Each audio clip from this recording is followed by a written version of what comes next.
নমস্কার বন্ধুরা, রাধাবানু চ্যানেলে আপনাদের স্বাগত জানাই। স্বয়ং শ্রীকৃষ্ণ তার নিজের সম্পর্কে কি বলেছেন? যদা যদা হি ধর্মস্য গ্লানির্ভবতি ভারত অভ্যুত্থানম ধর্মস্য তদাত্মানং সৃজাম্যহম পরিত্রাণায় সাধূনাং বিনাশায় চ দুষ্কৃতাম ধর্ম সংস্থাপনার্থায় সম্ভাবমি যুগে যুগে। অর্থাৎ হে ভরতবংশী, যখনই ধর্মের গ্লানি হয়, অধর্মের অভ্যুত্থান ঘটে, তখনই সাধুদের পরিত্রাণ এবং দুষ্কৃতীদের বিনাশ করে। ধর্ম সংস্থাপন করার জন্য আমি আমার শ্রেয় পরমাত্মাকে মায়াশ্রী দ্বারা সৃজন করে যুগে যুগে অবতীর্ণ হই। তাহলে আমাদের কাছে আর সংশয় থাকে না যে তিনিই কৃষ্ণ অথবা বিষ্ণু, যিনি তার পরমাত্মাকে মায়া দ্বারা সৃজন করে অবতার প্রেরণ করে থাকেন। পক্ষান্তরে শ্রীরামচন্দ্র তার আদর্শিক জীবনকে আমাদের জন্য শিক্ষার ভাণ্ডার হিসাবে রেখে গিয়েছেন বৈকি, কিন্তু শ্রীকৃষ্ণ স্বয়ং মহাভারতের আদর্শিক শিক্ষার পাশাপাশি আমাদেরকে দান করে গেছেন তার মুখনিসৃত শ্রীমদ্ ভগবদ্গীতা, যা তাকে ঈশ্বর বা ভগবান প্রমাণ করার জন্য যথেষ্ট। বৈষ্ণব দর্শনে কোনো বিশেষ উদ্দেশ্যে মর্তে অবতীর্ণ ভগবান বিষ্ণুর পরম সত্তাকে অবতার নামে অভিহিত করা হয়। তো সাধারণভাবে শঙ্খচক্র গদা পদ্মধারী ভগবান বিষ্ণুর 10টি অবতার আমাদের কাছে মৎস্য, কূর্ম, বরাহ, নৃসিংহ, বামন, পরশুরাম, রাম, কৃষ্ণ, বলরাম ও কল্কি নামেই পরিচিত। তবে মতভেদ দেখা যায় এই 10 অবতারের পূর্ণ তালিকায়। দক্ষিণ ভারতে বলরামকে দশাবতারের তালিকাভুক্ত করা হলেও এই মত অনুসারে বুদ্ধের অবতারত্ব স্বীকৃত নয়। তবে সবচেয়ে উল্লেখযোগ্য বিষয়টি হল অসংখ্য গ্রন্থে কৃষ্ণকে অবতার তালিকার বাইরে রাখা হয়েছে। একাধিক মধ্যযুগীয় ধর্ম সম্প্রদায়ে কৃষ্ণ স্বয়ং ভগবান নামে পরিচিত। গৌড়ীয় বৈষ্ণব বল্লভ সম্প্রদায় ও নিম্বার্ক সম্প্রদায়ের মতে তিনি সকল অবতারের উৎস। নিম্বার্ক মতে কৃষ্ণ আবার শুধু সকল অবতারের উৎসই নন, তিনি স্বয়ং বিষ্ণুরও উৎস। কোনো কোনো তালিকা অনুসারে বলরাম তথা কৃষ্ণের জ্যৈষ্ঠ ভ্রাতা গৌতম বুদ্ধের স্থলে বিষ্ণুর নবম অবতার। ভগবত পুরাণ এর মতে দাপর যুগে শীর্ষনাগের অবতার রূপে বলরামের আবির্ভাব হয়েছিল। অধিকাংশ বৈষ্ণব সম্প্রদায়ে তিনি অবতার রূপে পূজিত হন। এই সকল তালিকায় গৌতম বুদ্ধের নাম দেখা যায় না। যাই হোক, আজকের আলোচনায় আমরা জানতে চাই অবতার ও ভগবানের পার্থক্য।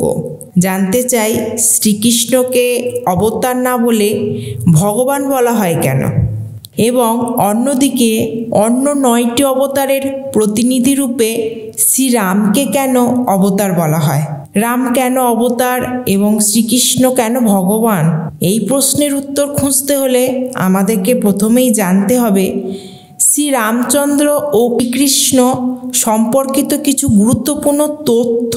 তো চলুন দর্শক, প্রথমেই শুরু করা যাক পুরুষোত্তম শ্রীরাম অবতারকে দিয়ে।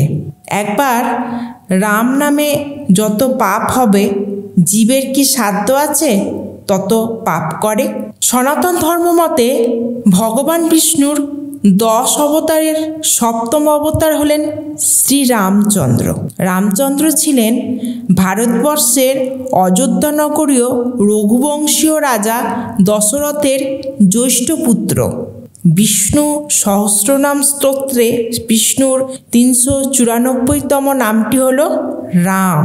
আদি শঙ্করের টিকা অনুসারে রাম শব্দের অর্থ হচ্ছে যোগীরা যার সঙ্গে রমণ বা ধ্যান করে আনন্দ আস্বাদন করেন, সেই পরম ব্রহ্ম বা সেই বিষ্ণু যিনি দশরথের পুত্ররূপে অবতার গ্রহণ করেছিলেন, শ্রীরামচন্দ্র সম্বন্ধে আমাদের পবিত্র ধর্মগ্রন্থ বিষ্ণু পুরাণ, ভগবত পুরাণ, মহাভারতের রাম উপাখ্যান, এমনকি বৌদ্ধ ধর্মগ্রন্থেও উল্লেখ পাওয়া যায়। সেখানে রামচন্দ্রকে পরম ধার্মিক এবং আদৃশ্য নৃপতি হিসাবে উপস্থাপন করা হয়েছে। এছাড়াও শিখ ধর্মগ্রন্থেও রামচন্দ্রের যুদ্ধের কাহিনী বর্ণিত হয়েছে। এক কথা, এক কর্ম, এক বাণ এবং এক পত্নীর ব্রত ছিল শ্রীরামচন্দ্রের আদর্শ। এ কারণেই রামচন্দ্রকে বলা হয় পুরুষোত্তম। তিনি ছিলেন গুণাধীশ, অর্থাৎ বহু গুণেরও অধিকারী। এই রামচন্দ্রের জীবন কথা সমস্ত সনাতন হিন্দুরা তাদের সমগ্র জীবনের আদর্শ মেনে থাকেন। এর কারণ তিনি ছিলেন একজন আদর্শবান সন্তান, আদর্শবান পিতা, আদর্শবান ভ্রাতা এবং আদর্শবান শাসক। রামচন্দ্র প্রজাদের সম্মানার্থে নিজের প্রাণাধিক প্রিয়া দেবী সীতামাকে বিসর্জন দিতেও কিঞ্চিৎ দ্বিধা করেননি।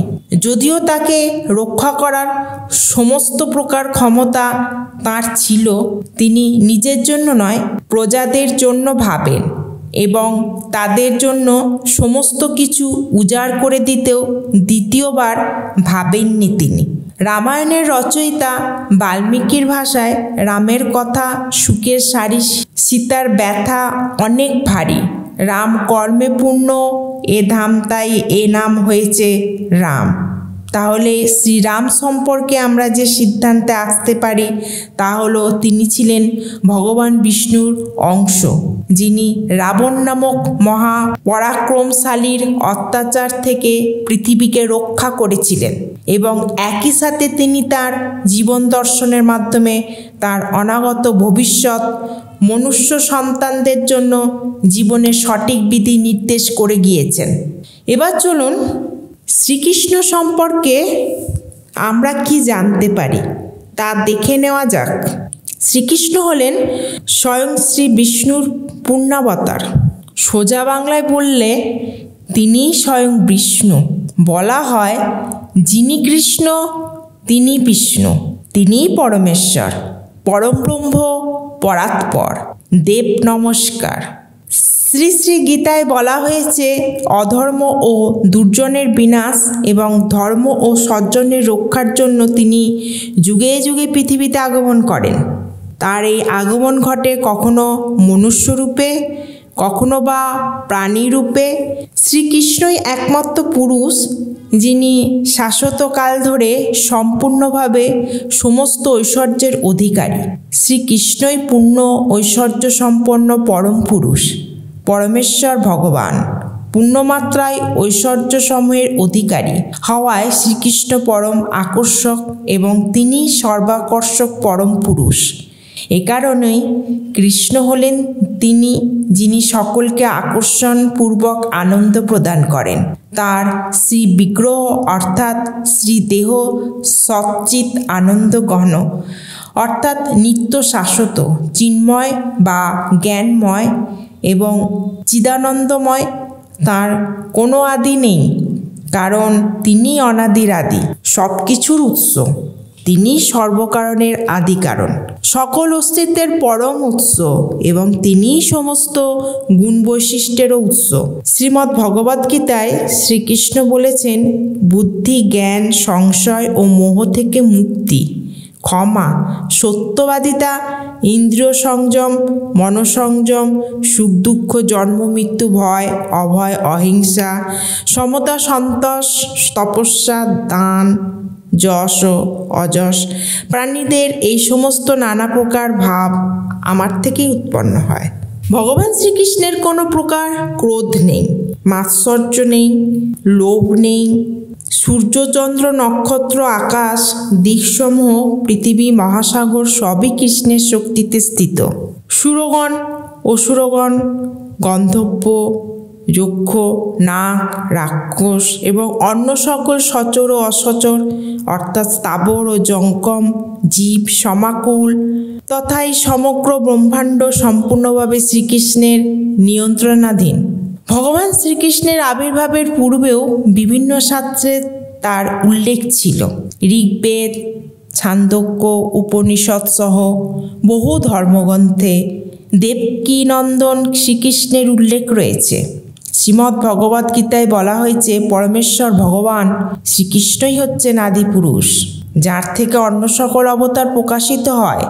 শ্রী বিষ্ণুর সমস্ত অবতার রূপেই হচ্ছেন ভগবান বিষ্ণুর অংশ অথবা কলা অবতার, কিন্তু শ্রীকৃষ্ণ হচ্ছেন পরমেশ্বর ভগবান বিষ্ণু স্বয়ং।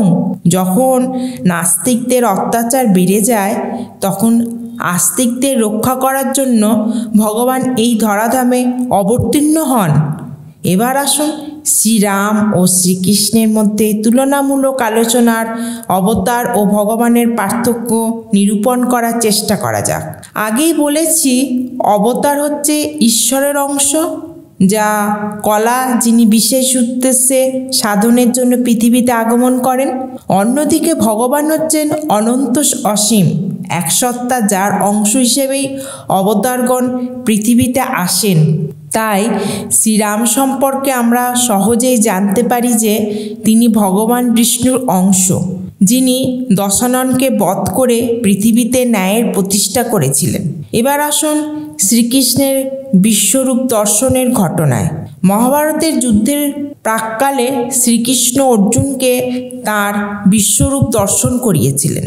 বহু বাহু, বহু পদ, বহু মস্তিষ্ক, বহু মস্তক এবং সমস্ত দেবদেবীর সম্বন্ধে যে রূপ অর্জুন দর্শন করেছিলেন তার সার কথা ছিল এই যে শ্রীকৃষ্ণই স্বয়ং ভগবান এবং এ জগৎ সংসারের সমস্ত জীব, জড়, দেবতা, নর, পশু, অসুর, রাক্ষস, নাগসহ সব কিছুই তিনি নিয়ন্ত্রণ করেন।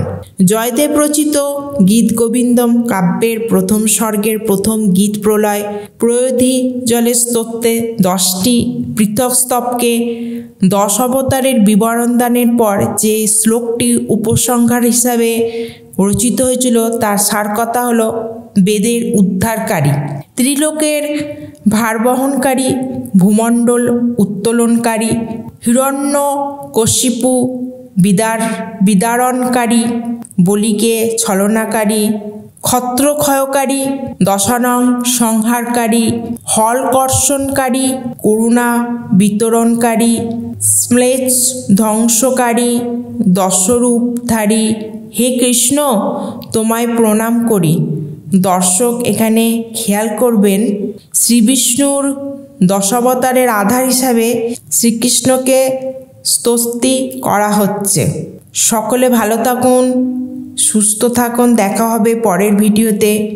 জয় শ্রীকৃষ্ণ, রাধে রাধে।